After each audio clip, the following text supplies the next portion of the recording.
Hello everybody, welcome back to the workshop. So I just wanted to share a couple real quick thoughts with you and kind of open up a bit about my failures in life. So, I think this is something that is needed for somebody out there, and so therefore that's why I am posting this video. So I hope you enjoy. If this isn't your thing, you may want to click on right about now. This might go into a bit of a Roy rant about myself, so just go ahead and move on to one of our other great videos on the subject of blacksmithing, where we are doing some forging or things like that. So to talk a little bit about some of my failures in life, and to be very candid with my whole entire, YouTube community out there, there is a lot of you. By the time this video will be posted, there might be close to 23, almost 24,000 subscribers. So some of the ways that I have failed in life is bad time management or poor time management.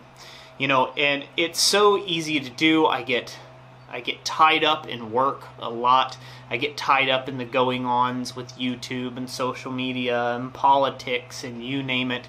I try real hard not to, but occasionally that happens. And I don't spend as much time as with my kids as I would like to take and do. We're in a time and season in our life right now where we're saving real hard to buy us eventually a home. We're looking at probably another year or two of really hard, intense savings to do that. And unless we hit the lottery or something like that. But we're working hard for the things we want in life, but again, that comes at a cost. And so that's one of my mess-ups in life, is so I'm bad at time management. With that being said, that also leads to things like friendships. We don't have a lot of friends. We don't go to a lot of things like pool parties or extracurricular things right now. That's just something we don't do. So some could say that we're kind of failing at being good friends to people, right? Because, we're busy. We are truly busy. When we say we're busy, we're actually busy 6 days a week, 12 to 14 hours a day, depending on the day. We are busy. And it's not one of those, oh, I'm busy, or like I'd rather do something else. It's just, no, we are actually, in fact, busy.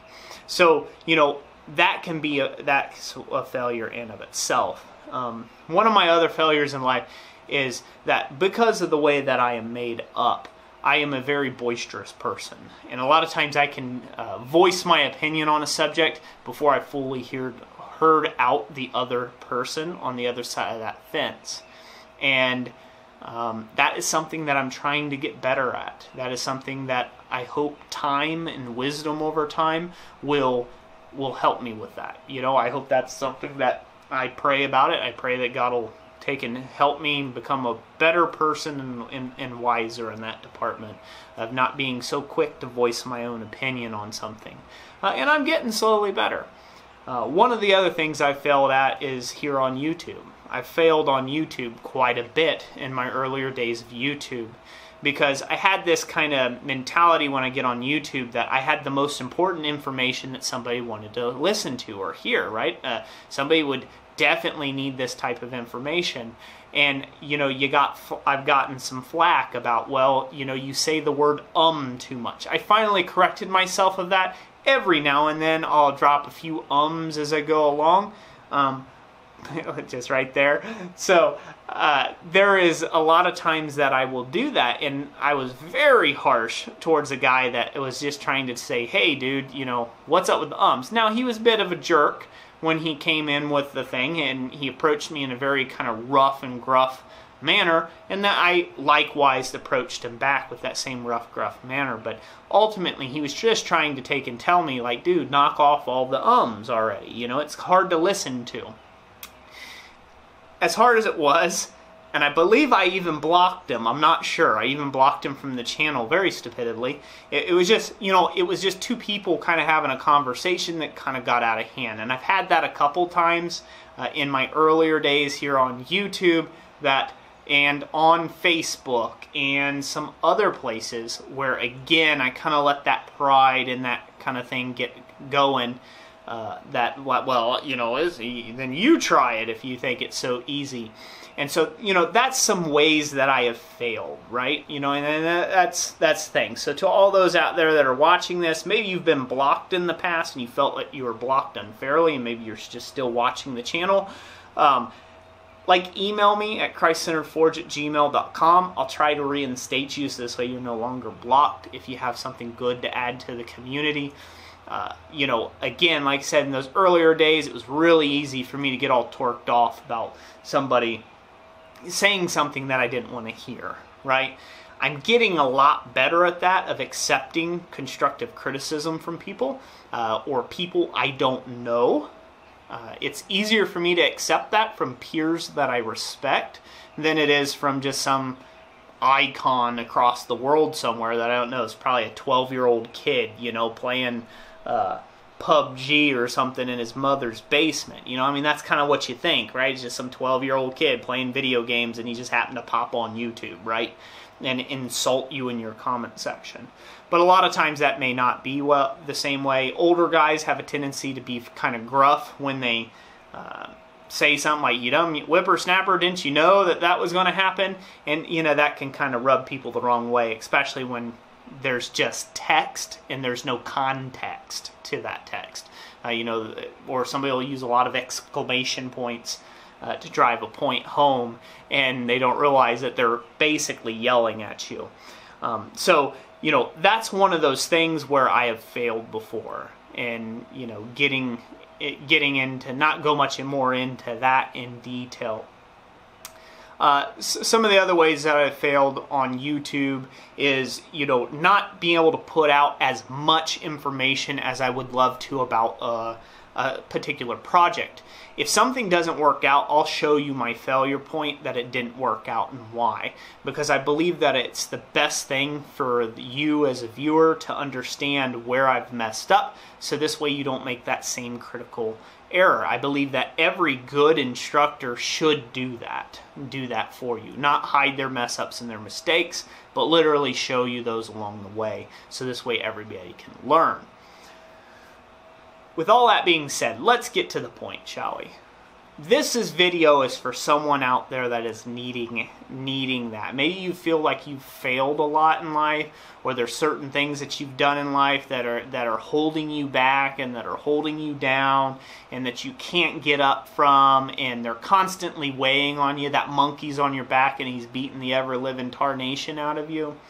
You need to know that it's okay to take and forgive yourself. You need to forgive yourself first and foremost, and then you need to forgive, you know, the situation that was at hand, and you need, if there was a person involved, you need to forgive that person as well and not let it eat at you anymore, because your failures and your mess ups don't define the way that you can move forward. So all the areas that I have messed up online with our YouTube channel, and I've gotten in arguments and senseless stuff, just senseless stuff that won't even matter, because basically I'm going to be here in 35 years. Hopefully, if God doesn't strike me dead before then, I will still be here, still doing this craft, still on YouTube, still trying to teach people the craft, because I love it and I'm passionate about it. You know, all those things, all those mess ups, they don't define where I'm going with the channel, and they certainly don't stop me from having a better relationship with my audience, you guys and gals out there on YouTube, and having the opportunity to do better in the future. You know, life can have a way of kind of putting you in a box and telling you you're going to stay there.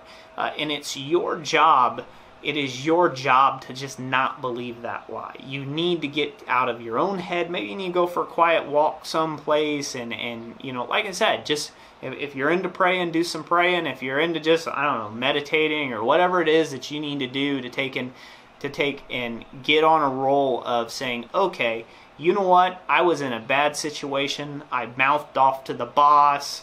You know, he mouthed off at me. We were both being jerks. Let's look at it from an outsider's perspective point of view. If you can do that, it's going to take and bless your life so much more than harping on all the areas that you failed. It's real easy to be our own worst critics, especially when you're learning blacksmithing. And I know this video is going longer, but I really think somebody needs this out here. I don't do videos for entertainment value, and I don't do videos just so this way you can, okay, yeah, that's a neat process, and swipe on. I do videos that have matter and that they can hopefully make a difference on someone's life. So I really hope you'll stick with me for this next bit. You really need to take and cut yourself some slack in the forge when you make something and something screws up, something doesn't go right. It's not because you're a failure at life. It's not because you're not the greatest blacksmith in the world, or you'll never get good at this or that. It is all just a process of time. It's a process of learning, time spent at the anvil, and you need to accept those things. If an instructor tells you you're wrong on something or you did something wrong, accept it. Just accept that he's trying to come along or she is trying to come along and make you better, and that is okay. Just listen to it. Listen to it with some grace and some humility for that other person across the board that's talking with you and trying to instruct you. And things will go a lot better. Maybe you don't have a mentor. Maybe you don't have somebody doing that. And you can just feel like some days that when you're, and this was my earlier days of smithing when I was in my little, 6x10 shed in the backyard. There were just some days I just felt like I was lacking so much and I was never going to get good at this. I had so many big dreams of things I wanted to make, but no clue on how to get there. And every time I'd start working on something, it just turned to poo, man. It was ugly, it was lumpy, it was nowhere close to what I had envisioned in my head. And I would get down on myself about that. And you just can't. You have to understand, okay, that one turned out bad. Next one will be better. The next one will be worse. The one after that will be horrible. The 15th one after that, you're going to be like, why am I even doing this? But you keep at it. You keep at it. It may be the 1000th one. Who cares if somebody picked it up in 3 heats and they figured out how to do it before you? It may be thousands of them later, and all of a sudden that thing that you were trying to get to, you finally perfected it, that thing that was in your mind to do. And what a great day that'll be. Stay at it. Stay the course. Don't beat yourself up about your failures in life, because I'm man enough to admit that I've made plenty of mistakes in my life, and I'm human, and I'm going to make a whole bunch more before this whole thing's over with. And I hope to share them with you, my blacksmithing community, out there on YouTube as well, so we can all learn from Roy's big mistakes. So, that's it for today. I hope you guys enjoyed this video. Let me know if it spoke to you in the comment section down below. If it didn't really, that's okay. Let me know what you thought of the video in the comment section down below. I'm a big boy. I can take it. And, like always, if you feel like giving it a like, give it a like. If you didn't like the video, go ahead and give it a thumbs down. Both count towards engagement, so it helps the channel out. Greatly appreciate those. And if you're new to the channel, make sure you hit that subscribe and the little jingly bell for notifications, as is the common trip that we say all across the board on all YouTubers' channels. Also, if you're in the market for blacksmithing plans, or if you're into the thing for business, suggest that you check the links in the description down below to head you over to our blacksmithpdfs.com. We got a lot of great plans and plan bundles. That's how we support the channel and support ourselves here on YouTube. And I really hope you guys enjoy that. Thank you all so much again for watching this. As always, God bless you, and we will catch you on the next one.